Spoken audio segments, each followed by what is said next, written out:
welcome. Thank you all very much. Hey, Tommy. Um, so this class, if you haven't had a class with me before, I always kind of am grappling with how to best describe my class. It's lately I've been saying it's yoga-ish or yoga-esque. Um, it's yoga, but it's got influences from like the therapeutic or corrective exercise space, and then other times from more of a kind of an overt fitness kind of influence. So keep that in mind if you're expecting the pure stuff. This ain't it. And I also like to start out with a fun fact of the day. Nothing to do with yoga or class tonight, just something to add to your bank of useless knowledge, which we could all use right now, right? Maybe you've been banking a lot of that past a couple of weeks as we all sit around trying to figure out what to do with ourselves inside. So here's your fun fact, and it's the same same article from which I have been drawing the past couple of weeks. The article is entitled 100 Totally Useless Facts That Are Too Entertaining for Words. So hopefully this entertains you. One man set a world record by putting on 260 t-shirts at once. I can't imagine. I don't think I even own 260 t-shirts. He must have borrowed some from people.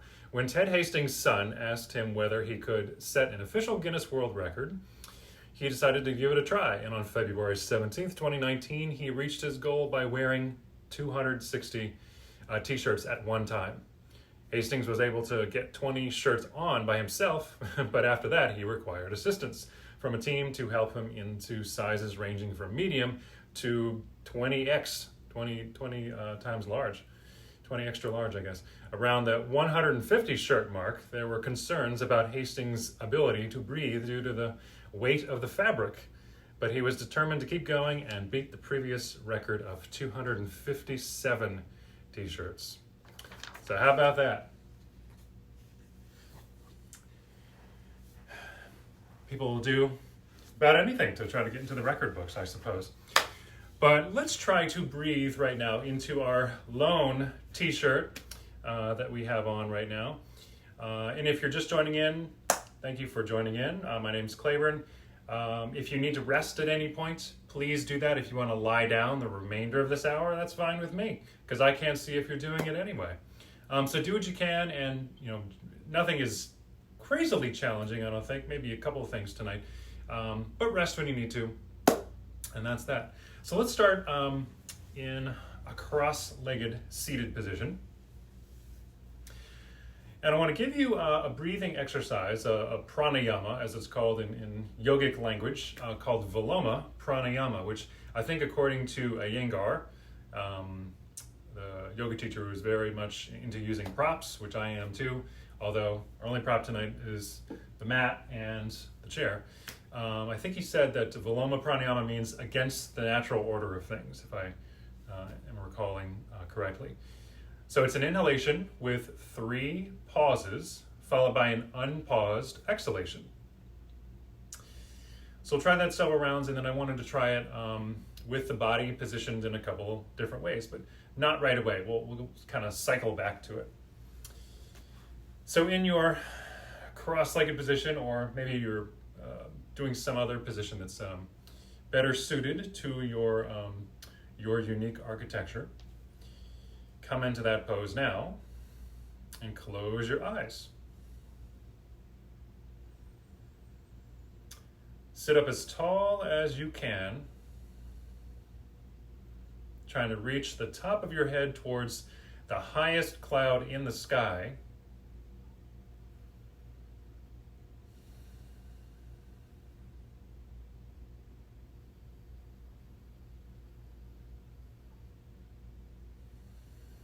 And if you find yourself slouching, no big deal, recognize that you did, but then try to unslouch, sit up again. And then here is our breathing cycle, right? So I'll walk us through it several rounds here. So let's get all on the same respiratory page. Inhale fully, and exhale fully. So here we go. Inhale, fill your lungs about 1/3 of their depth. Pause. Continue breathing in, same breath, up to about 2/3 full. Pause. And then complete inhalation, 3/3. Pause. And exhale.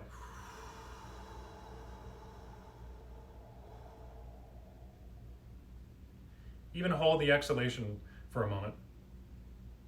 I believe that's called Bhairanga Kumbhaka in Sanskrit yogic language. There'll be a spelling test on that after the class tonight. And then inhale again, about 1/3. Pause. Inhale up to 2/3 full. Pause. Inhale completely. Pause. Exhale. So I'm adding in the exhalation retention here. Hold that for several seconds.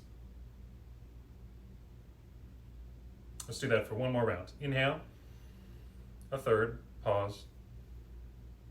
Inhale, 2/3, pause. Inhale 1/3 and final time. Maybe a little more full than last time. And then exhale. De-quarantine your air in your lungs. Hold the exhalation. Good. All right, so I had a few requests before class for some neck and shoulder exercises, so I wanted to get into those right now. I've just changed the way my legs are crossed, and you can feel free to do the same thing if you'd like to, just for variety. And so the best position is always the next position. You don't want to stay in one position for too long. So we'll start off with some basic neck circles here, or head circles, depending on your chosen word there. So I'm just allowing my chin to lower. And I have my hands on my knees just to try to keep myself somewhat upright. And then you slowly take your head in whichever direction you've decided to circle it in.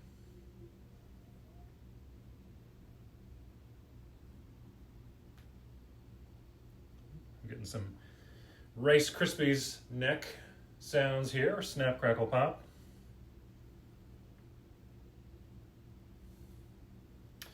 And then let's slowly go the other way.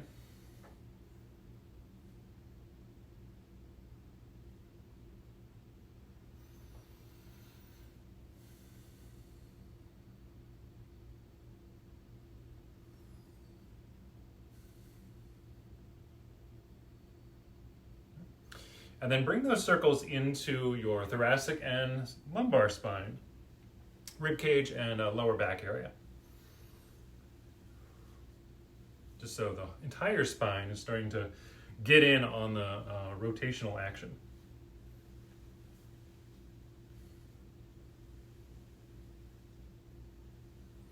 And then reverse it.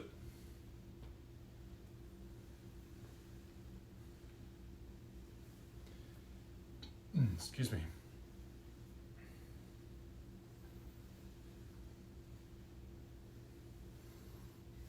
Okay. Now, if you want to change the way the legs are crossed again, then feel free to do that. So this is a exercise for the scalenes and the side of the neck and some of those trapezius sections in your neck too. So you take your right hand and have a seat on it. All right, so you can just have your hand right on your right buttock, holding it in all its glory. Now this is an attempt to assist shoulder depression, right? Letting the shoulder stay down and away from the ear. That's an anatomical term, not like the shoulder's getting sad. So see if that feels like enough work for you. All right. Then, as you might see me doing right now, you can start to wobble a little bit. So it's like your rib cage is just kind of slowly moving along this plane of the floor here. At certain points, you might feel the stretch a little bit more. And then, speaking of feeling the stretch a little bit more, maybe come back to a still position for a moment. You take your left hand and wrap it around so that your fingers wind up somewhere around your right ear. And then you're essentially just letting the weight of the arm, of that left arm,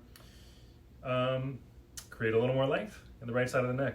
And you can either stay still, if this is plenty of work for you, or shift slightly side to side.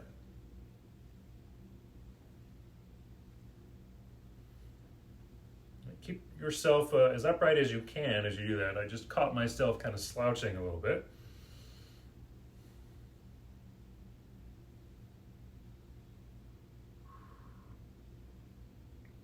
You could also try to turn your head a little bit toward your kind of that interface between your biceps and your pectoral area.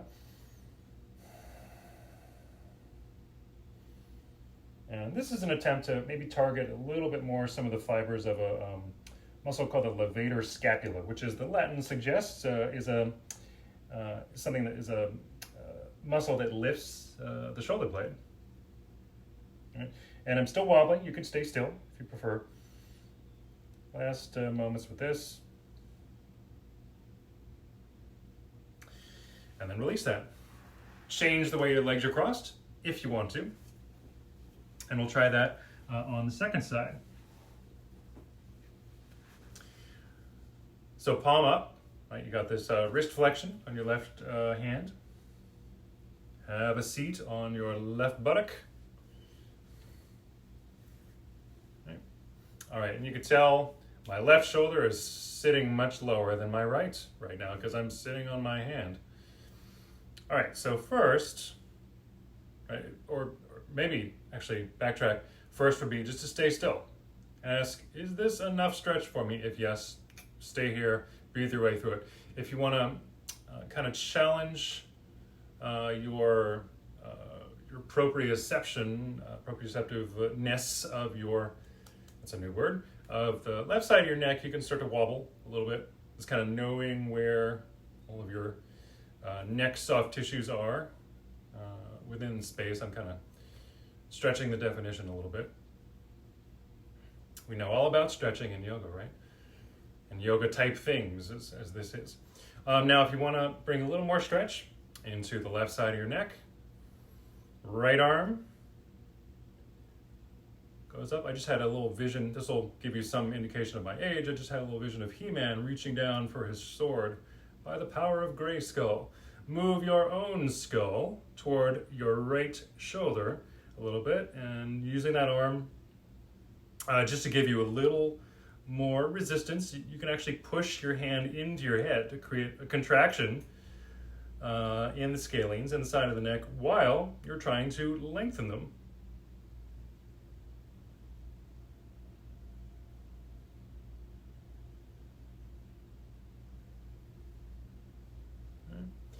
And then you could just change your head's position a little bit. I've turned it a little bit to my right and then down toward my armpit. So I'm trying to actually target this part of my neck a little bit. The levator scapula is kind of up here near the upper inner border of your shoulder blade and goes up into kind of the side of the neck. So that's what we're trying to target. Right, going there, you can go back and forth a little bit, and I've actually shifted my hand position from kind of right around my ear to the back of my head.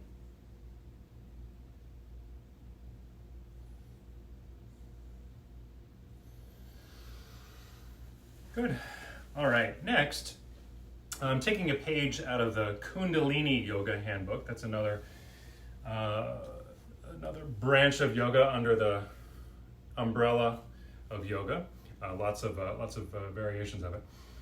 So I'm sure there's an official name for this in Kundalini Yoga, but I just call it the Kundalini twist. I've taken some classes in the Kundalini Yoga style before, and I recall doing something similar to this. And it just feels like a good little spinal warm-up here. Not that we haven't done it already, but now bringing rotation a little differently before. So before it was sort of like moving your spine around in sort of an ellipse. And now it's more like you are pivoting about your own axis a little bit. So you take your fingertips to your shoulders, sit up as tall as you can, then you start to twist a little bit. Doesn't have to be anything very dramatic. And if you're having lots of trouble keeping yourself upright, you can maybe just go have a seat in the chair and try it there. And then it might be a little bit easier to keep yourself upright. However, in the interest of doing things all levels style, offering all levels of intensity, you can go a little bit faster and kind of let momentum win out to some extent here.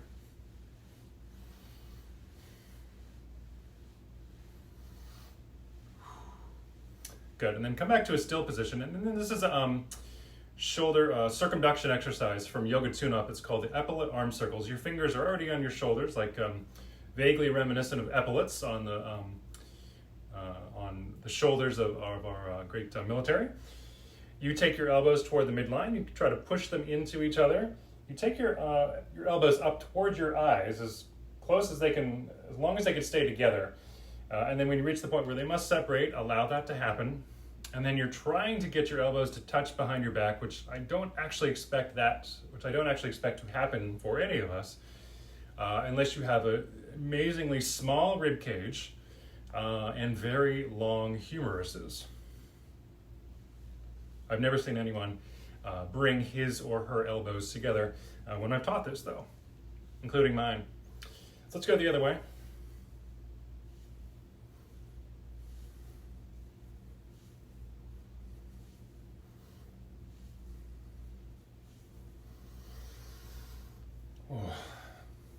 Might start to feel kind of a warm washcloth sensation on your shoulders. That's how I've described it previously. I'm getting that feeling myself now. Whew. All right. Now let's change the cross of the leg. So one more iteration of that. We'll actually take the previous two exercises and try to combine them right now. So this is the Kundalini twist with epaulet arm circles. It's a little bit of a brain twister, right? You have to try to multitask, which I've read is you're only supposed to be able to focus on one thing at a time. So you start one or the other. I've just started to do the Kundalini twist. Then, this is a lot harder to do when you're twisting, and it's a lot harder to keep your elbows sort of in sync here. We all look like crazy people as we do this, but only in our own living rooms or wherever you might be streaming from. Now, try to keep twisting, but circle your arms the other way.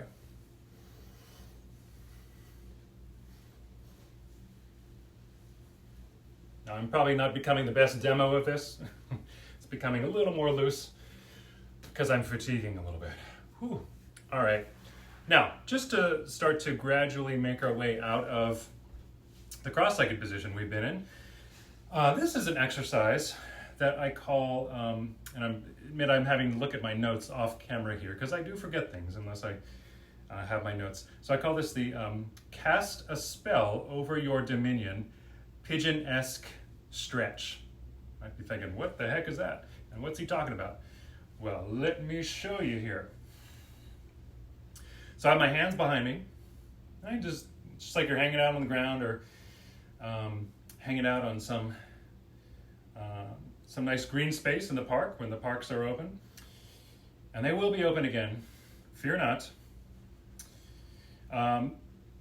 So now, I've started to take my knees. My knees are roughly 90-degree angles here. I'm taking my knees down toward the right. Then, and the reason I call this sort of pigeon-esque is because it's really the right leg that's sort of like pigeon pose, if you're familiar with all the yoga poses and their shapes. Then, I act as if my left hand, I'm sort of the wizard casting a spell over my dominion. Right, so to reach over here, and then you come out of it. Right, so your right knee goes down, left knee goes down, inner edge of right knee, outer edge of left knee. You reach your right arm over to this left side here, right, like you're trying to reach for something just out of your reach. And then you go back, right hand behind you, knees drop to the right, left hand reaching over to the left. And then you come out of that. Go back over to the left. Oh, I just got a nice click in my back. You do something enough, eventually your body will say, oh yeah, here's the spot where I needed to release. All right, so the next time we go over to this right side, we'll actually try to stay there for a moment. So you can come a little bit lower. Hopefully you can see this. I'm just going to scoot a little bit closer. Well, my legs are a little bit out of reach here. But I have about 90-degree angles here. My right forearm is down, but you may feel better having your hand up. And then you reach your left arm kind of on this diagonal. If you're looking at the camera, that's forward, and you're basically reaching toward the back right.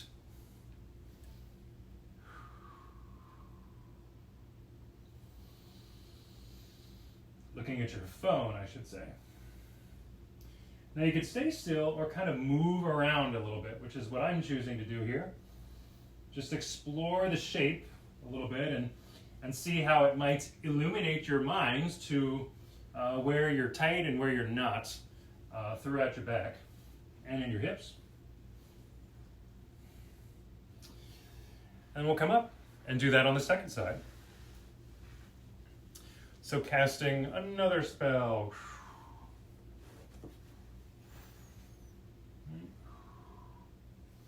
So I'm down on my left forearm, and my right hand is reaching out in front of me, just to try to create a little more length in this right side of the body, right side of the torso.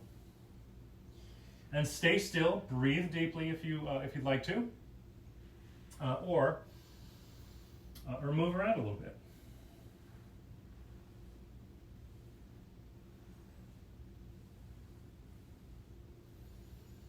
Right, it could just be sort of a wobble side to side with your body, or you can even do a little bit of a posterior and anterior tilt to your pelvis.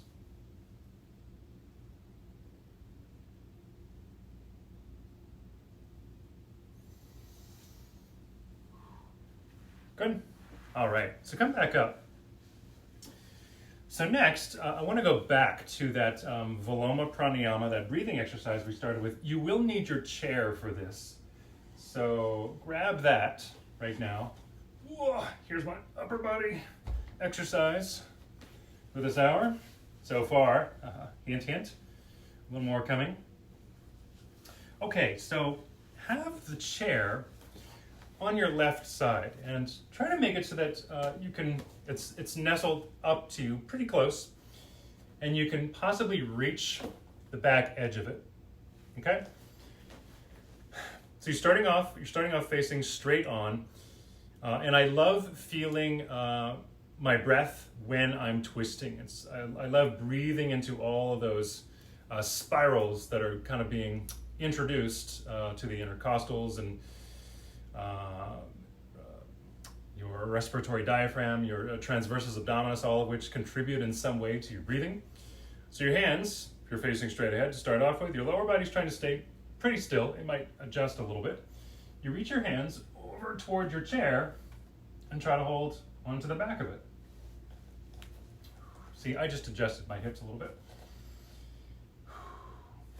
Now another option, you can just keep your hand on the chair, your right hand, while your left hand is over here. But I like the challenge of having the hands on the chair because it challenges me to try to keep myself a little more upright as I breathe. Right, so let's just do 3 rounds of this. Inhale, a third, pause. Try to feel the stretch, the circumferential enlargement in your torso.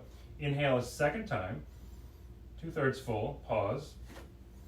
Inhale 3/3, fully inflated, and then exhale. Inhale, a third, pause. Inhale 2/3, pause. Inhale 3/3, pause, exhale. Last one on this side. Inhale, 1/3, pause, sit up a little bit taller. Inhale, 2/3, pause. Inhale, 3/3, pause, exhale. And this one, this exhalation, hold the exhalation for a moment. We often think of holding the breath in the body, but why not hold the breath out of the body? Resume your breathing, and then let's do that on the second side. Okay. You don't have to, if you got a cheap mat, you don't care about it, then you don't need to move it, but I am moving it because I got a nice mat with a design, and it's cost about $70 too. So I'm not that eager to have it leave an impression, literally, have the chair leave an impression on it. So the chair is now on your right side. If you want to change the way your legs are crossed, why not do that? Variety is the spice of life. Cross your legs the other way. Option 1, maybe you just want to do it facing forward. Didn't mention that on the other side, but maybe that was self-evident if twisting is no bueno for you right now. Or your left hand goes on the chair with your right hand behind you. Or if you can maintain, a relatively upright position, then you take your hands, and I'm gonna actually just scoot a little bit closer to my chair. Then you take both hands onto your chair, and we'll do 3 rounds of this. Inhale, a third, pause. Inhale, 2/3, pause. Inhale, fully, pause. Exhale fully. Inhale a third, pause. Inhale a second time, pause. Inhale fully, pause, and exhale fully. Last one. Inhale a third, pause. Inhale 2/3, pause. Inhale 3/3, pause. Very powerfully exhale. Let your exhalation be an abdominal exercise in and of itself. At the end of your exhalation, try to sustain that exhalation. Feel that abdominal pressure. And then release. Okay, so you can put your chair to the side. We're not quite done with it yet, but we are done with it for the time being. So we've done a lot of seated stuff. We've been in hip flexion for quite a long time. That's when the legs are essentially in front of the body. So now let's try a little bit of hip extension. We'll do 3 exercises for this. This is something called just a face down double hip extension. Pretty much as it sounds. You come down into this prone position, face down position. You can rest your forehead on your forearms. You bend both legs, and to more effectively contract the gluteus maximus, which is an external rotator, as well as an extensor of the hips, then you externally rotated, which means your knees are actually a little bit wider than your feet. Right? So, however, also make sure when you do this, details within the details here, it all makes a difference. Your tailbone, here's my depiction of the tailbone. It's sort of an upside down cupped shape. You're trying to posteriorly tilt it so that it moves back and down. Right? You might feel these little pointy areas or pushing into the floor here. Right? So squeeze your glutes like crazy and pull your abdominal muscles in. Right? As you exhale, just enough to get the thighs off the floor, they go off the floor. And then inhale, you should take them down. Squeeze your glutes a little bit harder, posteriorly tilt, exhale, lift your hips, or lift your legs. Again, just about an inch or 2.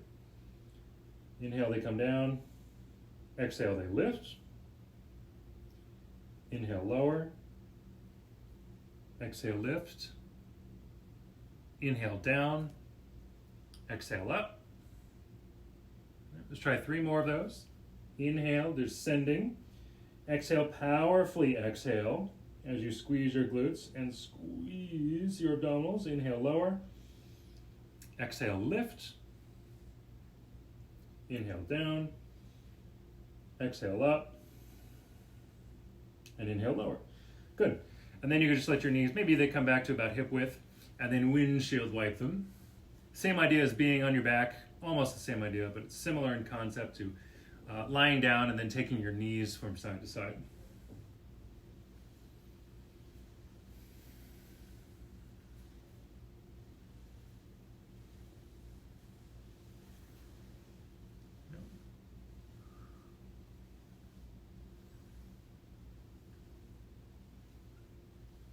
Okay, then we'll try locust pose, which is pretty much a sustained contraction of the muscles on the back of the body. So to do this, you're in this face down position. Option one would just sit this out. Don't do it if you're feeling like you need to take a break. However, option two would be maybe just to grab the sides of your mat and try to pull the mat in half to create the retraction of your shoulder blades. Try to pull them toward the midline. However, if you can, you take your arms towards your midline and you interdigitate your digits kind of right around your tailbone or your lower back, depending on the length of your arms. Posteriorly tilt, pushing your tailbone away from you, getting some traction in your lower back. And then exhale, bringing yourself upright. So try to sustain this position, and you'll be kind of like a rocking chair a little bit here. So let's just try 3 rounds of that Viloma Pranayama. If you need to come down before then, that's fine. I can't tell if you're not doing this anyway. Inhale a third, pause. Inhale 2/3, pause, squeeze glutes. Inhale the rest of the way, pause, can you pull a little bit higher? And then exhale. Don't let your exhalation be an excuse to turn off your buttocks. Keep squeezing them. 2 more rounds, excuse me. Inhale a third, pause. Inhale 2/3, pause. Inhale fully, pause, and exhale. Even try to lift even more. Even. How many times can I say that in a second? Last round. Inhale a third. Hold breath. Inhale a second time. Hold your breath there. Inhale a third time. Hold breath. Get as much of the front of your body away from the ground as you can. And as you exhale, pull even farther away from the ground. Hold your exhalation, squeeze your glutes, squeeze your abdominals, and then release. You can rest your forehead on your arms and just kind of wiggle out your hips a little bit.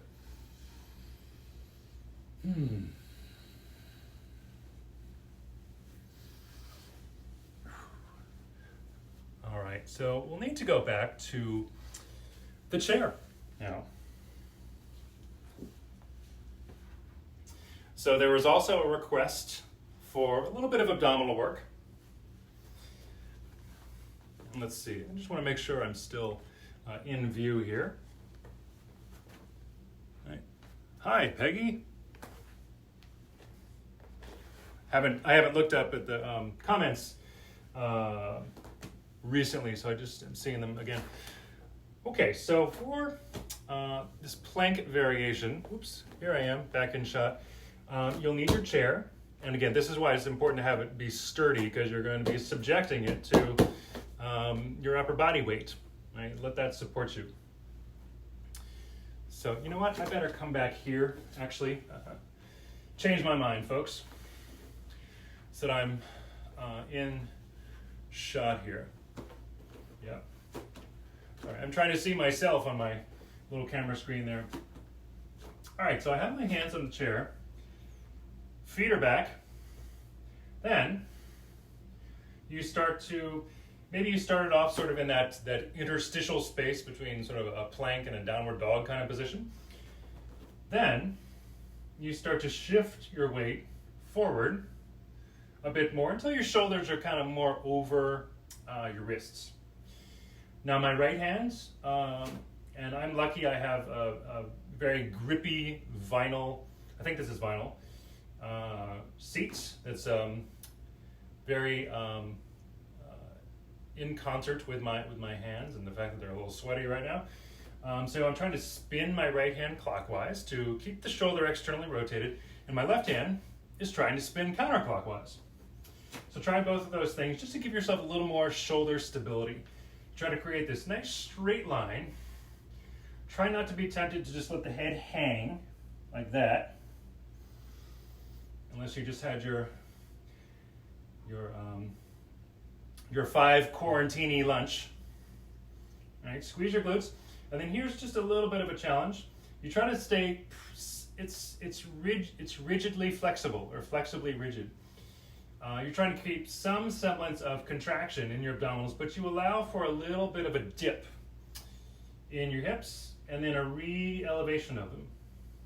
Right? They lower a bit and they go back up. Right? So it's a very small range here. Try to squeeze your glutes while you're doing this. And ooh, when I did that, I just started to shake a bit more because reciprocal inhibition, when you squeeze one muscle group, the muscle group on kind of the other side of the body should stretch a bit more. So that got my hip flexors, which are already stretched, in this position to stretch even more. All right, then, to make this even more fun, if you want to, you take your right knee, you try not to let yourself wobble too much. And then you bring your knee, so it's kind of hovering your right knee under your torso, and you try that same thing. You try to descend and ascend a little bit.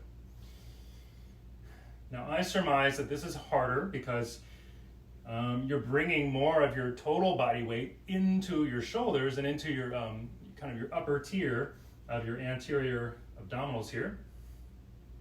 That's why it might be a little bit harder. And then if you want to make that even more challenging, kind of bring your hips, integrate your hips into your core a little bit more. You could find your stable position and then try to reach your right leg out to the side, let it hover, and then reach it over, adduct it. Reach it over toward the left without letting it rest on the floor, unless you need to. Take it back to the right, back to the left, and then release. Good. And then kind of just a child, or not a child pose. You can do child's pose if you want, but sort of a downward dog with the hands on the chair. For anybody who is taking my class for the first time, I very rarely teach downward dog anymore, at least the traditional version. But this, it's not as likely to put sort of a sense of impingement on the shoulders. Downward dog, in my opinion, should never be a resting pose. So try to push your palms down into your chair while you're doing this. Neutral spine. Good. So we'll try that on the other side. I'm a little winded from that. I don't know about you all. Let's check in. Nope, no comments from the peanut gallery, or the almond gallery, for those of you who don't eat peanuts. All right, so let's do that on the second side. I just flipped my chair around so that you can see the perspective from this side. No different, really, other than seeing the leg move around, the other leg moving around. So you find that neutral spine. This isn't as hard as being horizontal because you're closer to vertical. So it's not so gravity's not pulling on all of your torso tissues quite as intensely. All right, so then you can try to descend your hips a little bit, almost like you're going very lazily into kind of an upward dog kind of position, but not fully committing to that. And then you lift a little bit, whoops, and then you lower. I just caught myself kind of maybe being back a little farther than I should have been. Up, down, up, and down. I'm getting some shaking as I do this. I don't know about you. All right, and then, again, reminder, posterior pelvic tilt. If you were on your back, you'd be trying to push your lower back into the floor. That's another way to think about it. Fire up your right buttock, because that's going to be the one that's easier to squeeze now. You take your left knee towards your chest, right, and you try that same thing. You try to lift and lower, lift and lower.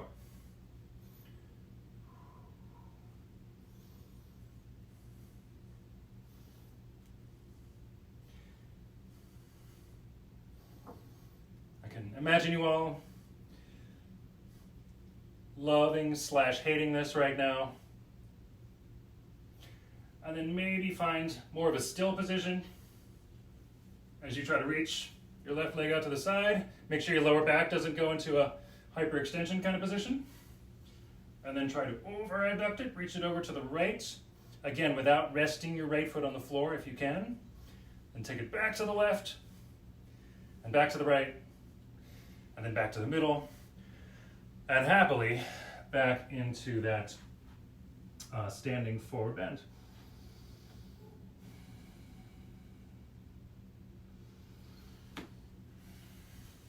Okay.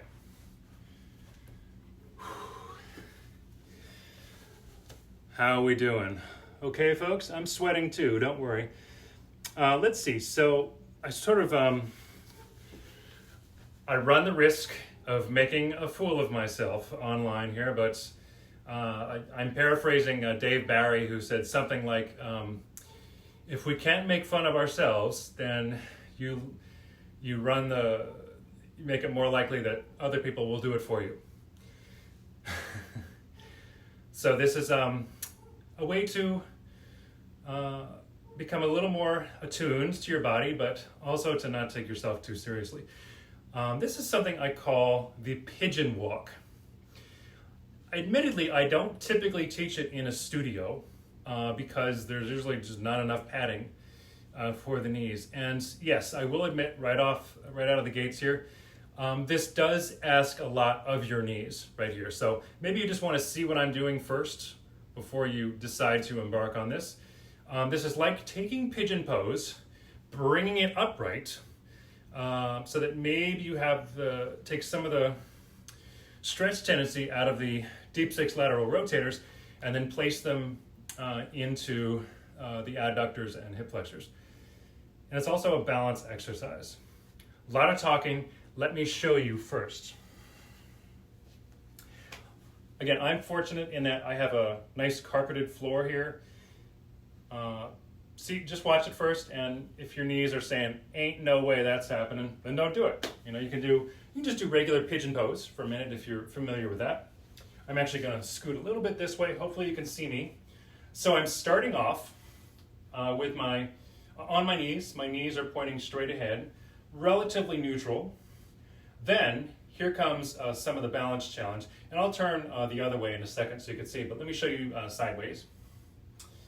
I'm shifting my weight over toward my left knee, and then taking my right leg and trying to cross it in front of my left leg. And if you think about it, this is kind of like taking a cross-legged chair position in a standing position, and then taking it to the floor. The pigeon's only taken one step so far, so let me show you the rest. Again, this is completely ridiculous. If you don't mind looking ridiculous, I'm the only one who will look ridiculous on the internet. You can try that out. I'm trying to squeeze my glutes as I do that. Now let me turn around, face forward, so you can see what I'm doing. If we can't laugh at ourselves, we leave that to other people. Although you're probably laughing at me right now. Understandable. Right? So here's what I did. I shifted my weight over to my right a little bit. You're in this brief moment where you're having to balance on your right knee. Whoops, and then you're on your right shin, shifting your weight over towards your left knee. I just lost it there for a second. And the only reason I call this the pigeon walk is because this front leg is the leg that you would be in when you're doing pigeon pose. Again, which you're welcome to do here for a moment, maybe like an extra 20 seconds per side. Right now, you kind of have no choice but to wobble when you're doing this. Whoops. And then let's see what it's like to turn around. I'm trying to squeeze my glutes as I do this. I can feel you all talking behind my back, hopefully in a good way, but if not, I understand. Saying like, what is he doing to me? Whew. How about what we do now is stop doing that and try to do the opposite. So I've just folded up my mat so that I can, so it's not going to have the marks of the chair on it. So go back to your chair. So this is just a little counter position to what we just did. This is a standing forward bend, right? You were kind of erring on the side of wobbly hip extension there. So now we'll go back into flexion. You take your feet maybe a little bit wider than the chair. And since that was a whole lot of external rotation in your shoulders, or rather in your hips, excuse me, you could try to internally rotate your legs a little bit, right? So that looks like this. Right? Now this is a position in which I would recommend not bending the knees, because that would sort of encourage something called a valgus knee, which is, not so good for the ACL long term. So if hopefully you have a chair that's giving you enough support and not subjecting your hamstrings to kind of a more than necessary stretch that's making you then sacrifice your neutral spine. So your feet are turned in a little bit. Then, again, hopefully you can get into a position where you can maybe grab the back of the chair. I have my forearms on my chair here. Then, actually, I'm taking my hands. I'm amending what I just said mere moments ago. Feet are turned in. Then you can also walk up a little bit more closely to the chair. You bend your elbows and then try to bring them toward the midline. And then you start to integrate your shoulders into your standing forward bend. Pull your abdominal muscles in. Right, you can also maybe bring a little extra length into your triceps and maybe a little bit into the trapezius if you pivot onto the back legs of the chair and start to reach it a little farther away from you, still pulling your abdominal muscles in. Act like you're trying to push the chair straight down through the floor to activate your shoulder extensors while you're flexing. Ooh. And then release. How are we doing? Let's see. Next exercise. Sorry, I'm looking off, looking at my notes again. See what we got time for. Kind of we're in the 10 minutes or less phase now. Let's try one more thing out of the ordinary. So this is a static hip abduction exercise. Doesn't mean your hip's been kidnapped. It just means in the anatomical sense that it's drawn away from the midline. So your hands, and you'll use your chair again for this. We never get to use this in a class setting at the gym, so why not use it at home when we can? Use the tools you have around you. So I'm keeping my left knee down. Then you take right knee up onto the chair without getting too crass here. I suppose maybe this is like a dog at the fire hydrant kind of position. It's very important to posteriorly tilt your pelvis, right? Tailbone's trying to scoop back and down. And you're in this sort of push-up position in your upper body. So stick with this if this is plenty of stretch for you, right? You could even kind of shift your weight forwards and backwards, and you can tell why it's important to have some padding on that knee that's on the ground right now, and maybe even on the chair if you need that. So then here's sort of a quick wake-up call for the muscles on the outsides of the hip here. Right? Very strongly push in your abdominal muscles. You'll definitely need your support in your lower back as you attempt to lift your right thigh just like an inch off the chair. I don't know if you could see that. And then put it back down. And then here's one more little fun flourish. This is maybe more of a, would be like an excerpt from an Instagram video, because it's a little fancier than the normal, but you can keep your knee on the chair. This is, a little more intense. Then it also depends on the unique architecture of you and your chair.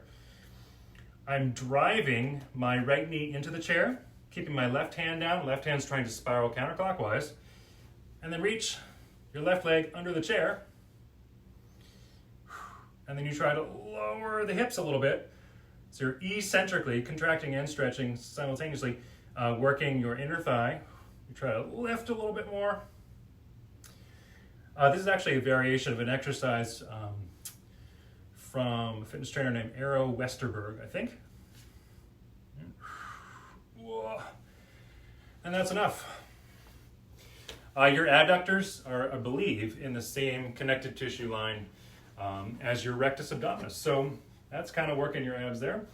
Let's try that on the deuxième côté. I know we got some French speakers in the maison here. All right, so second side, whoops.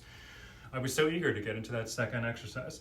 Left knee, whoops, goes up onto your chair, roughly a 90-degree angle, or, if you want to, it could be even more obtuse than that. If you plan to keep your knees both on their respective surfaces and then just quote unquote enjoy the stretch. Otherwise, all right, you find your sort of plank position in your torso. Right hand's going clockwise, left hand's going counterclockwise, isometrically. Then, posterior tilt, double and triple your abdominal contraction as you lift your left knee just barely enough to get it off the chair. If that causes any cramps, of course, don't do it anymore because you will have already been in it. Ooh, and then take it back down. And then if you want to add on that little fancy flourish, right hand stays down. I've just kind of adjusted my hand a little from where it had been. All right. You're driving your left knee into the chair, and then your right leg goes underneath it. It's hovering. Right. I'm actually going to change my hand position even more over here. Yep. Squeeze your glutes, posterior tilt. You can lower yourself a little bit. This is all kind of dependent on how forgiving your chair surface is on your inner thigh. My right foot just cheated, came down to the floor a little bit. You go up and down, a few more times. Ooh. And I'd say that is enough. Oops, uh-oh. Mr. Running Man's about to reach the end of the race. All right, so let's take it down to the floor now. No chair. All you need is your mat and your floor.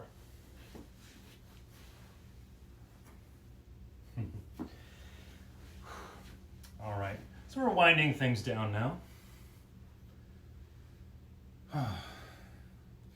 So recall being on your back, actually being on your front earlier. Now that we are supine, back when you are prone, and then prone to doing something with your legs. Recall when you windshield wiped your lower legs from side to side when you were face down. Now that you're face up, you windshield wipe your knees and see if you can find any way to compare or contrast the sensations through your body from that previous exercise to now.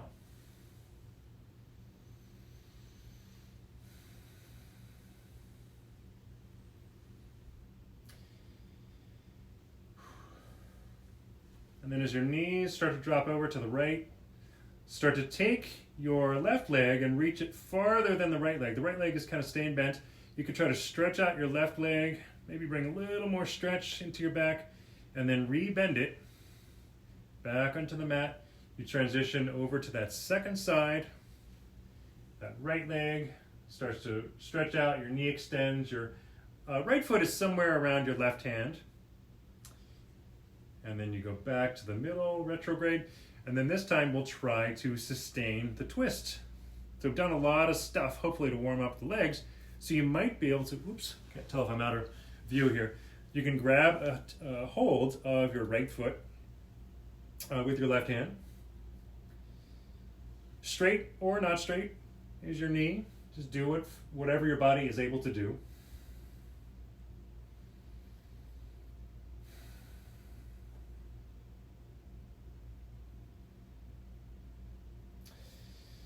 And then let's switch.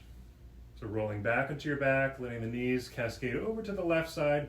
Grab a hold of your right foot with your left hand, or your calf if that's easier.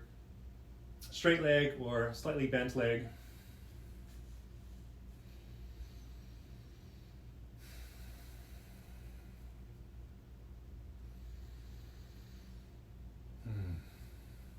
Let your body breathe. Let every exhalation, be a sigh of relief. If you're ever feeling inhibited to explore sound in class, now's the time where you can do that, like a sigh of relief. Like, thank the Lord, this session is almost over. Hopefully you enjoyed it though. And then you can release from that. Stretch your legs out.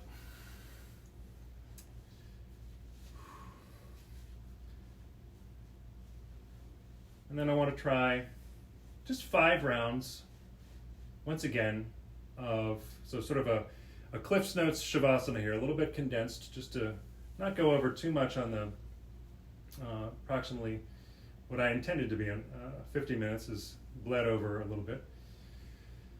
But we'll go 5 rounds, try to recall the way that Viloma Pranayama felt, inhalation with 3 pauses, unpaused exhalation. Recall the way that felt, and then what it feels like now, having done all the stuff we've done the past hour or so. Inhale 1/3, pause. Inhale 2/3, pause. Inhale fully, pause. Exhale fully, no pauses. That was 5, counting down from 5 to 1 in terms of rounds. Inhale 1/3, pause. Inhale 2/3, pause. Inhale 3/3, pause. Exhale. That's 4. 3 to go. Inhale 1/3, pause. Bring it up to 2/3, full, pause. Inhale fully, pause. Exhale. 2 more rounds. Inhale 1/3, pause. Inhale 2/3, pause. Inhale 3/3, pause. Exhale completely. Last one. Inhale 1/3, pause. Inhale up to 2/3, pause. Pausing just a little bit longer on this last one. Inhale, fully inflating, pause, and then give everything you got, squeeze all the air out of the lungs.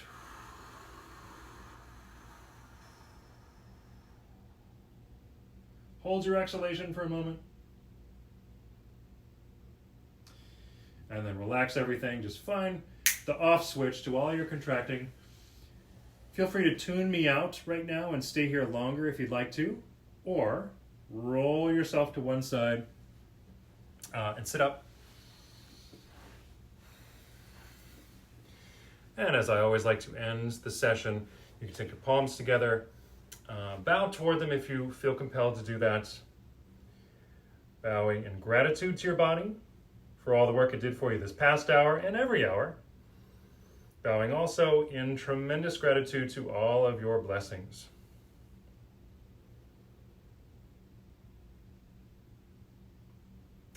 Thank you all very much. Well done. Namaste. Have a wonderful evening, or morning or afternoon if you watch the rebroadcast. Thank you.